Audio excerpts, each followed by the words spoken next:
everybody. Welcome to the SOS Small Business Success Podcast. I am your host, Bonnie Bonadeo. Welcome aboard. Typically I do these podcasts every Wednesday. And yesterday I actually was not in a position to record.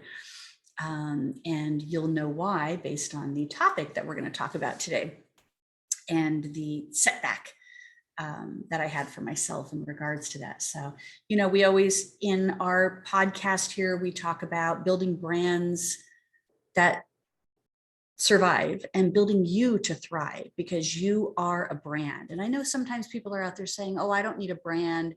I need this, I need that. But your brand is kind of that foundational identity.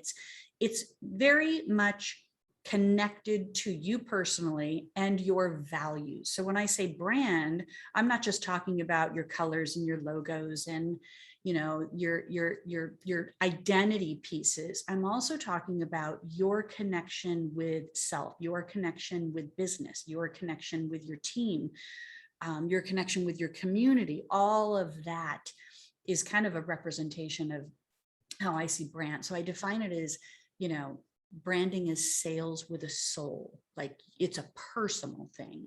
So today, our conversation is on mindset, and that we go through this cycle of these SOM strategies, and we focus on the 5 different keystones each and every session here.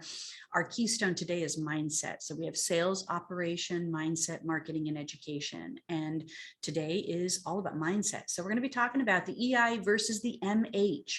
And EI is representing emotional intelligence, and MH is representing mental health. And we're going to look at kind of defining the two of these and seeing how they are, kind of cousins, and potentially inevitable if you are not able to manage one over the other. But the two of them do go hand in hand. They're part of the same family. And the reason why this conversation is coming up is, partly by what's happened here recently with Simone Biles removing herself from the team and some of the competitions at the Olympics. And I couldn't record yesterday because even though I wanted to talk about this, I found myself still in a very judgmental state of mind. And so I wanted to continue to research it a little bit more. I wanted to read about it a little bit more. I wanted to be more factual in it, but I also wanted to, I knew the piece that I wanted to bring to life in this session today. And it really is defining the difference between emotional intelligence and mental health. Now, I was a gymnast growing up, so it was like love for me. Like I spent as much time walking on my hands as I did walking on my feet as a child. I spent as much time flying through the air, as I did running on the ground as a child, and I loved every minute of it. So, I grew up taking gymnastics. I grew up competing in gymnastics. I had a trampoline. And so I was just always jumping and running and flipping and everything. So I have some understanding of, the dynamics of gymnastics. I certainly don't have any understanding of, Simone Biles being the greatest gymnast ever, and the level of expertise that she's been able to master. And the powerhouse that little gal is in every way.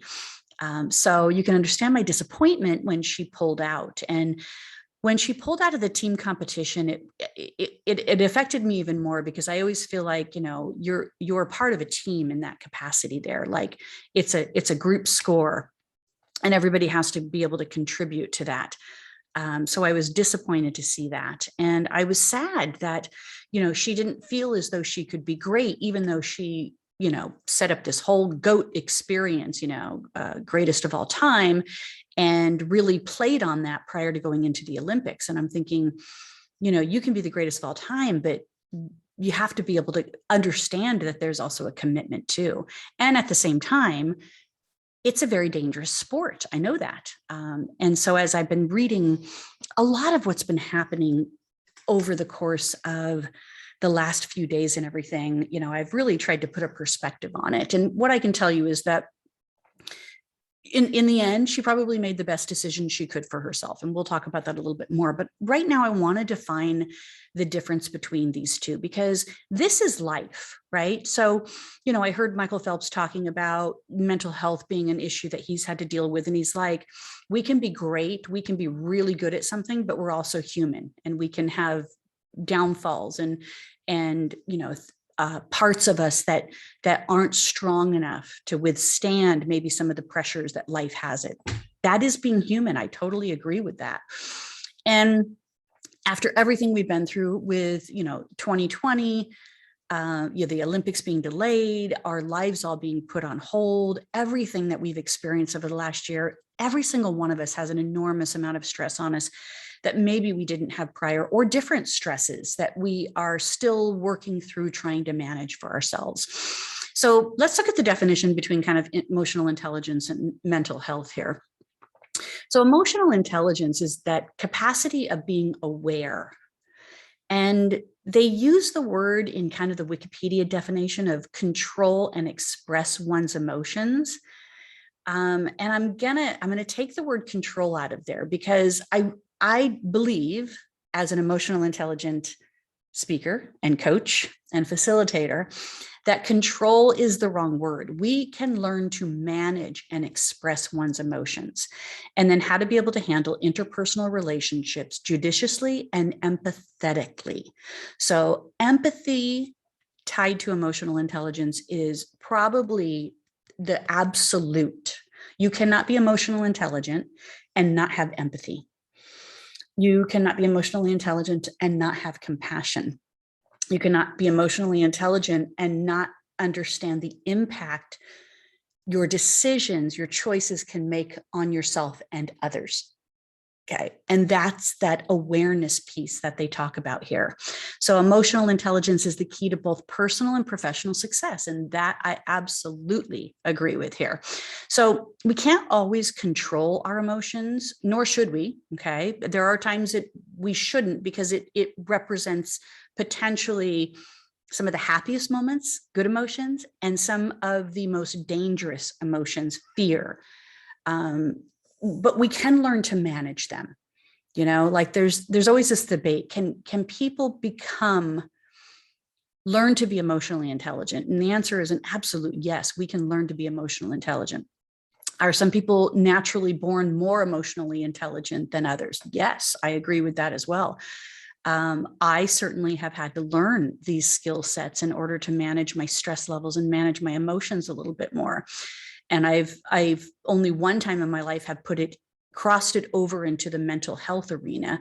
And it was because I was incapable of managing my emotions that it turned into more of a mental health concern for me than just being able to say it was a business issue or a personal issue type of thing. Now, if we look at mental health, then mental health becomes kind of the disorders that become connected to not being emotionally intelligent. So anxiety, panic, obsessive compulsive phobias, depression, bipolar, other mood disorders, eating disorders, personality disorders, post-traumatic stress disorders. And then, of course, the more deeper seated ones, psychotic and schizophrenia type things. So there's kind of how mental health is kind of put into a bucket in a sense. And we can say that we need mental health days, and we can say that, that we have mental health issues. But part of it is that what we might look into for ourselves is, can we learn to manage our emotions better? Can we be more emotionally intelligent?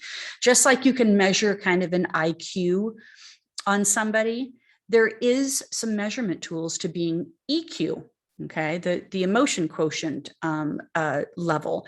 And there's tons of books out there on it. And, and I obviously as a coach, this is my foundation for coaching my clients. It's my foundation for leading my life, leading my business. And it came out of, coming from the worst time in my life when I had to make decisions that were made for me and decisions that I had to make for me. and understanding how emotional intelligence really supported me through these big decisions that I had to make in my life.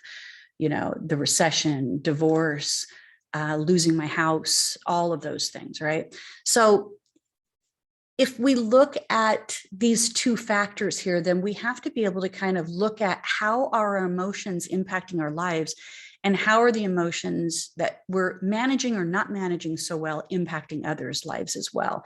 And that's why today's Keystone strategy mindset is really important. Now, there's a lot of support that Simone is getting right now in regards to her making the decision to remove herself from the competition thus far. Okay, so I know that she's removed herself from two separate parts of the competition, but she, as the greatest gymnast in history, was involved in every part of the competition. In other words, she's the only person that's ever been in the team competition, in the all-arounds, and be able to compete in the individual in all four apparatuses. So it was a lot. She was going into a lot, but she seemed to be going into it with a lot of confidence and a lot of opportunity and a lot of support. Now, once we got, she got to Tokyo, and there wasn't, the grandstand, obviously, her parents weren't there, obviously, like a lot of that does play a role in it. So there came a point where she wasn't doing so well and things weren't working out. And then she made a decision to pull out. Okay. So I want you to think about things in your life at this point.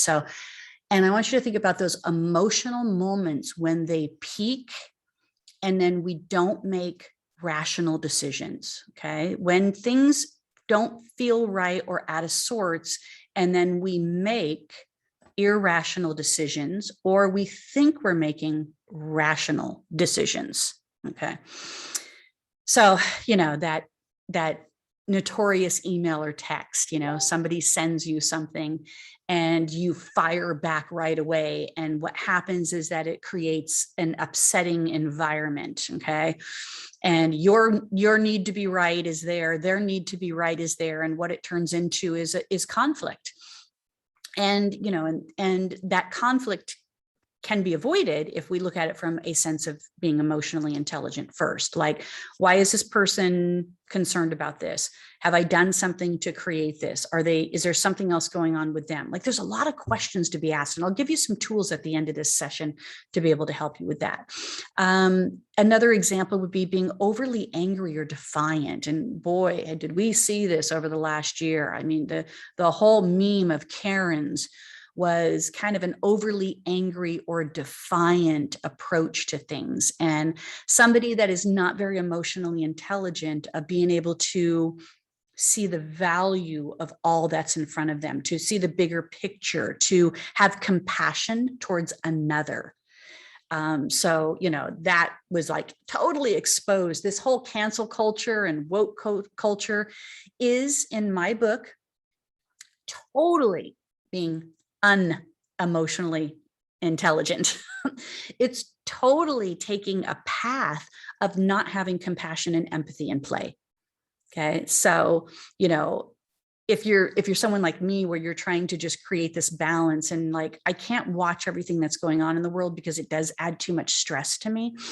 And at the same time, I want to be educated and involved and aware of what's going on, so that I'm not also being naive or, just not, or ignoring it in a sense. And yet at the same time, when I see myself react to certain things, I have to be able to go back and say, what don't I know? What facts don't I have? What is this being leaned or steered in a particular direction to create a reaction? And that's why I'm getting reactive towards this. And a lot of that is based on emotional intelligence. So I know the word mental health, or the phrase mental health, is very, very big right now, but I would love to be able to create the phrase of being emotionally intelligent as the first and foremost. In other words, it's got to be the foundational piece, because if you don't maintain a level of understanding emotional intelligence and being compassionate and emphatic, you will potentially start leaning towards mental health issues. So the stress will become overwhelming. Your body, that, listen, there's no surprise while it's called dis-ease or disease. Okay. You're not in an easeful place.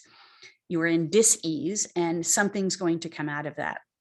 And then, of course, as a country, we are over medicated. We are incredibly over medicated. And that's another proof that we are not being an emotionally intelligent society. Because if we were able to manage our emotions better, we would be able to do that through thought, through learning, through education, through tools that we can apply to be less stressed, more aware, more compassionate, more empathetic. All of those things would represent that. So here's some other examples. Not being able to speak your truth. Okay, being held back or withdrawn of not being able to speak your truth. And again, a lot of this is going on over the last couple of years with the election and everything. Is, they're trying to diminish a particular voice. They're trying to diminish certain people, certain things, certain philosophies, certain content. Okay. And so when you can't speak your truth, you feel disabled. And then that moment of feeling disabled brings on stress. And then we become angry, defiant. We then say things that we don't really mean, or we haven't put thought to. And again, we're not looking at the impact that it has on us and others. Victim mentality or martyrdom is another area, an example of not being very emotionally intelligent. Blaming others, always blaming others. Again, that falls into that victim mentality and martyrdom. But when you're blaming others for what's going on and you're not taking any responsibility for yourself, then you're not being very emotionally intelligent at all. What happens when we are not being very emotionally intelligent is what I call the 3 R's. And my coach taught me this, and it really, really helped me to kind of see the pattern that starts to happen. When we become resentful, we then develop resistance. And then when we have enough resistance, we look for revenge. Okay. So if we're not taking care of our emotions, which leads to physical and mental, spiritual ailments, in a sense, we become resentful, we become resistant, and we become revengeful. And those 3 R's are not healthy and are not represented under emotional intelligence. Okay. So resentment would be, I see my side of the story, but I don't see yours. Resistance would be, I'm not even going to have a conversation with you because I need to be right and I am right. So there's no compassion in there. And then, of course, revenge is just an action that you would take in order to prove your righteousness. And that's not healthy either. And again, it impacts more people than yourself. It impacts a lot of people. Of course, when we don't have the awareness of how the impact happens, we usually have regrets, or we get caught doing something that we shouldn't be doing. And again, it represents that we don't have the right empathy, positioning of ourselves, awareness. Okay. And, you've heard that expression, sleep on it. Well, it works. If you're upset with something, or something's not going right, and they say, you know what, hey, don't go to bed mad. Well, fine. If that's a relationship thing, don't go to bed mad. But sometimes you just have to go to bed and sleep on it, and then have a different perspective the next day. And the reason why that's so is not like, this woo-woo effect that it's like, oh, it'll just, time buys all, time heals all type of thing. It's literally because your body is going through, changes, physiological changes that's happening in there. And I'll share that with you in just a minute. It works to sleep on it. But if you are truly in danger, if your emotions are peaked because you are in danger and you are not safe, then you do have to make a decision right there in that moment. And you have to be able to trust yourself in that moment that the decision you're making is the right decision for yourself, and is the right decision for that others will respect. And so, little Simone making the decision that she had to, I only hope that it wasn't made out of being emotionally hijacked and not completely from mental health. Now, that little gal at 24 has been through more than most of us go through in a lifetime. I mean, from being sexually assaulted by the doctor, to being, it's highly an expert in her field, to being overly competitive, to having some unfairness happen in that they aren't judging her or putting scores on her skills because they're afraid other people will try to do them and not do them successfully and get hurt. There's a lot of unfair advantage. So I can see why she is probably in a position of not being well right now, but her emotions have been certainly triggered. Now, one of the things that they said is that, when she was in the middle of her vault during the team competition, that she ended up getting a twisty. And that's where you it's like a form of vertigo. So when you're in the air, you get lost and you don't know what's up and down. And so, of course, landing in this particular type of positioning is highly dangerous. Now, most of gymnastics is blind moves and muscle memory. So you learn to do certain things and you feel them. Your body responds to that same feeling. Your muscles know what to do and how to do it, whether it's twisting or turning or flipping. And then you just always hope for a successful landing. And in my time as a gymnast, I can tell you that the floor, of course, was, the easiest place to try new things and make mistakes and trust yourself. The beam was an area of absolute, expertise. And when they call it the balance beam, they really mean you got to be able to balance on there. But I was always challenged by that one and favored that one as the one. The vault, easy, run, jump onto this, fixed apparatus and try to fly through the air. The muscle memory you could do was something masterful, but it was the bars for me that I never connected with and would end up with vertigo, 8 out of 10 times that I would be on the bars. Like that particular motion of just flipping and flipping and flipping in the same way, but back and forth, created horrible vertigo for me at times. And it was why I couldn't continue to compete, because the one apparatus that I couldn't do, kind of set me out of being able to compete any further into gymnastics. And certainly I was nowhere near the level of gymnastics that all of these gymnasts are today. It's amazing to watch, and I admire everything that I see for them. But here's what happens when our emotions are not managed and we're somewhat becoming out of control. See, what happens is that something triggers us, and it triggers our emotions first. So we have emotions, then thought, okay?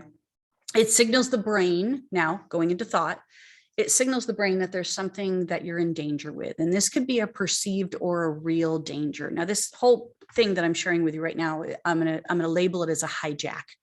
Okay, so what happens is that your emotions hijack your logic. So when your emotions hijack your logic, you are incapable of making rational decisions for yourself and others. And this happens to us every day. Every day we're hijacked by something. We could be hijacked by traffic. We could be hijacked by a significant other, a person, a client. We could be hijacked by, somebody texting us and saying, my hair is not blonde enough, or my hair is green, or whatever the case is. Like all of that hijacks us, okay? And then what happens is that we become a bit irrational in how we respond. We become reactionary to how we speak and communicate, and it impacts the relationship. It impacts a lot, okay, going down here. So something triggers your emotions, it signals the brain of danger, and it's perceived or real. So if in fact, in Simone's case, if she did this vault and she ended up getting the twisty in the air and feeling lost and out of control, that's not perceived a danger. That's a real danger for her, which means that she doesn't know how she's going to land. She could land on her head, break her neck, and die. I mean, it's definitely not perceived. It's real danger in there. So she had to be able to make the decision. But, this is a very skilled athlete. So, she would have to re-practice, set up a practice session to be able to remove herself from this high level of emotion or this hijack thing. But what happens, unfortunately, is when you get hijacked, your body goes into fight, flight, and freeze mode. Okay, so one of those is a dominant feature for you. Obviously, we probably portray all three of them at any given time, but one of them is a very dominant one. Okay, so in my case, it's fight. So, I go to anger and defiance immediately if something doesn't feel right to me. So if I'm in traffic, I could never be like an Uber driver or a school bus driver because, just in traffic, I'm like very reactionary with, well, you're going to sit there, you're going to go get off the phone and drive. Like I constantly say stuff like that while I'm driving. And so I'm not, I'm a very vocal driver, as you could say, right? So my first instinct is fight, which means I become boisterous. I portray a voice in there, right? So flight would be removing yourself from something, escaping something. Freeze would be, like deer in a headlights, like you're incapable of moving forward and doing something. And in Simone's case here, like her body went into flight. Like she couldn't do this anymore. Like she had to remove herself from it. And when this happens, when your body goes into one of these three fear factors, in a sense, okay, and your brain is telling you danger, danger right now, it signals your adrenal gland to release cortisol. And cortisol goes to the biggest muscles in your body so that you can run, that you can flee, you can freeze, you can be safe. Okay. And all of those things hijack the rational part of the brain, which then creates logical and rational thought. When you go into a hijack, you are no longer rational. When cortisol hits your body, and it hits your body very fast, so in 15 minutes, it's circulating through your body and it lasts for several hours, you continue to be hijacked and not make very good decisions moving forward. So if she had to get back on a piece of apparatus and compete again in a short amount of time, she could have continued to make more mistakes and continued to potentially hurt herself. So there was a significant danger in this.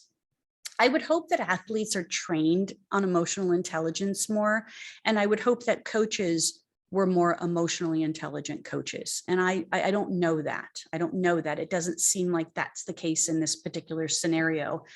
But again, I'm leaning towards the arena of she made the right decision for her at the time. Okay. So cortisol remains in your system for several hours. And what it does is it creates a state of survival or state of stupidity. If she didn't feel confident going back onto another apparatus, she's not going to. Otherwise, if she did and she made another mistake, it would be stupid, right? That would just like be a stupid move in here. In other words, you can't make good decisions from this point unless you can counteract cortisol, and you have to counteract cortisol in like the first 15 minutes that it hits your system. And that's with serotonin.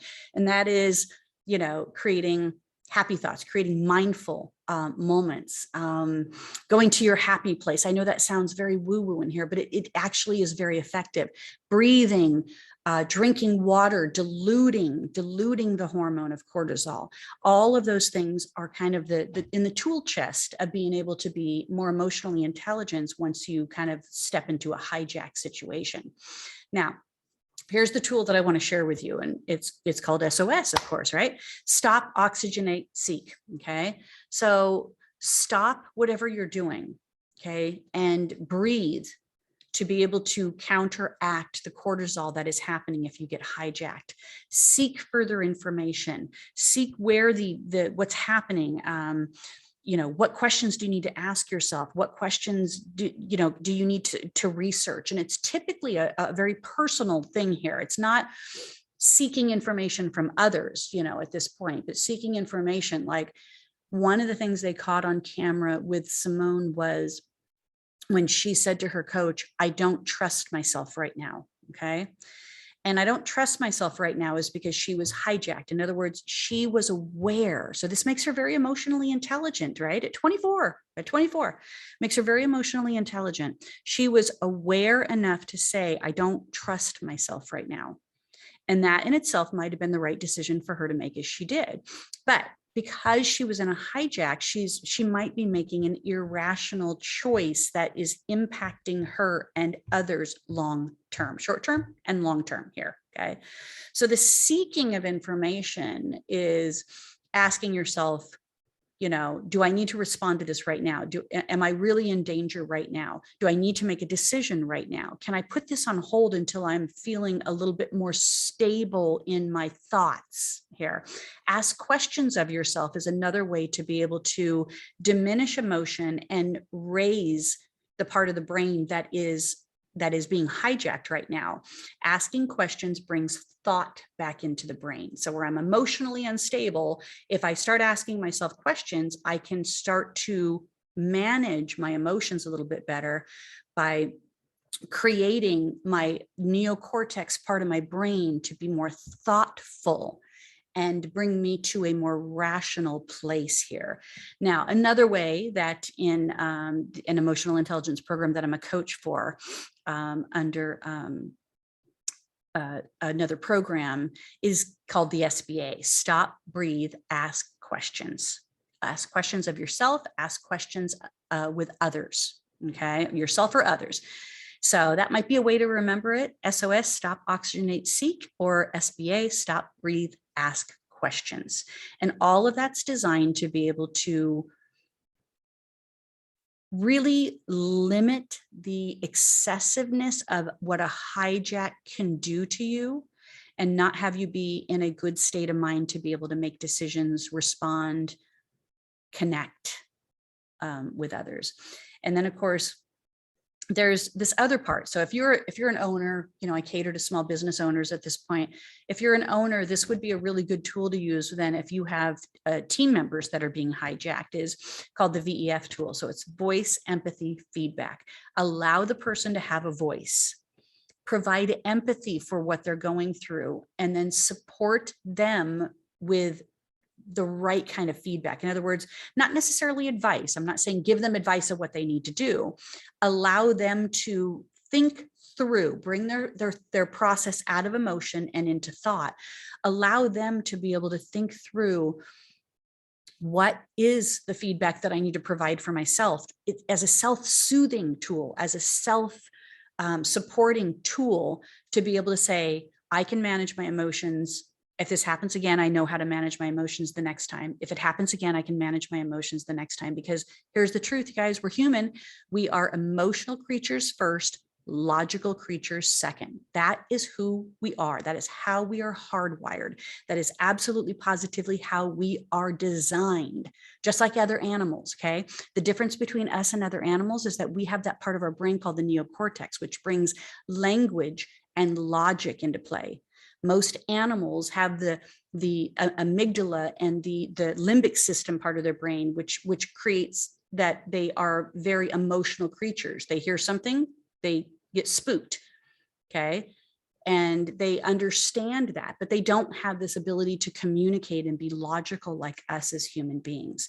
So that's what makes us different from other animals, okay? But I think we're losing that ability to manage our emotions, listen to our emotions and allow them to happen, but also being able to manage them. And here's the deal, you guys, EI can be learned, and it should be learned before it leads to mental health issues, okay? If something is unhealed and you are not allowing yourself to heal it, then what you're doing is you're avoiding the emotions that have created connection in your brain. And then one day when the brain and the synapses and the web of emotion is so dense that it starts to run your life, it starts to rule your decision-making process, it starts to impact your future, then you are then going to have some mental health issues. You're going to have some emotional issues that could lead to physical and emotional diseases. Okay. And So we want to be able to be more emotionally intelligent before we get to the mental health issues.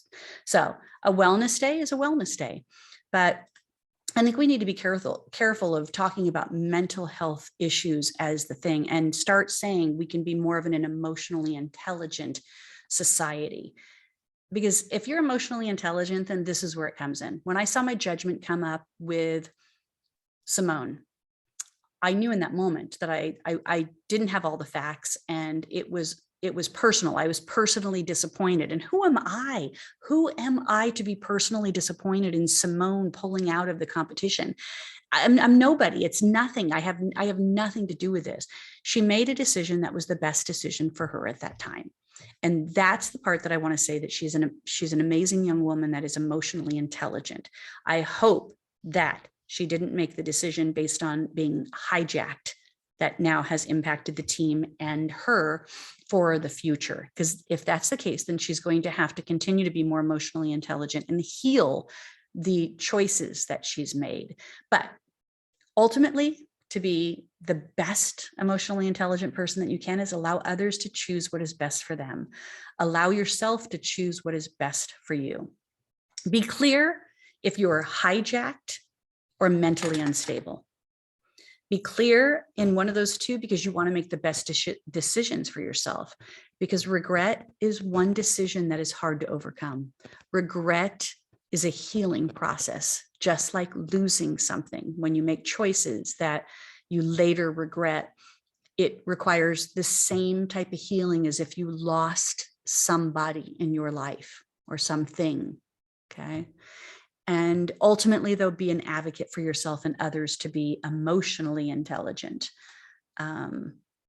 That's like the most important thing. Be an advocate for emotional intelligence. Be emotionally intelligent. And if you want to find out more about this whole conversation of emotional intelligence, I'd love to connect with you. Okay. So I've got a couple things coming up here. One is August 2nd. So if you're listening to this afterwards, or you missed the dates of this, check in with me, because most of my content actually goes onto my website and you will have access to it. And you can go to bonniebonadeo.com/events. But the masterclass that we're doing is the SOS Secrets to Hiring Success. Now, what does this have to do with emotional intelligence today? Because we have a supply and demand issue, and we have to think differently in how we're going to be hiring people, and the lack of available hires that we're going to have moving into the future here. So we need to restructure our business a little bit. And how we're going to do that is being more emotionally intelligent to be able to look at business is going to look different moving forward into the future here. So join me on August 2nd. You can go to saveoursalons.com to register for that. Saveoursalons.com. Register for that. And then again, if you want to find out more about the emotional intelligence that I've been talking about, I'm leading a very high level emotional intelligence leadership course, and you can DM me at Bonnie Bonadeo, on Facebook or Instagram, and say I'm interested in finding out more about the emotional intelligence course, and then I'll provide you all the details on that. So if you're a leader and this is something you really feel passionate about in leading, then I'm going to recommend that you look into this. Okay. So it's an amazing, very well done emotional intelligence program that also incorporates AI into it. So it's an online course that lasts over 6 weeks, but it's very interactive and live. And then some sessions, of course, are online. Some sessions have AI elements to it. So you get a real experience with it, like you've never had before. So DM me at Bonnie Bonadeo, and I'm happy to provide more information for you. You're going to see a campaign coming out on that, because the date is September 27th that it starts. You'll see a campaign coming out for me on that as well. So stay tuned and follow my pages at Bonnie Bonadeo, at Bonnie Bonadeo Coach, and on Facebook at Bonnie Bonadeo, on Instagram, or of course on LinkedIn as well.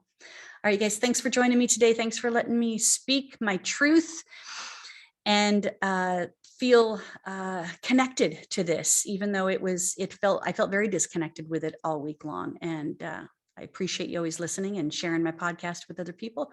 Until next week.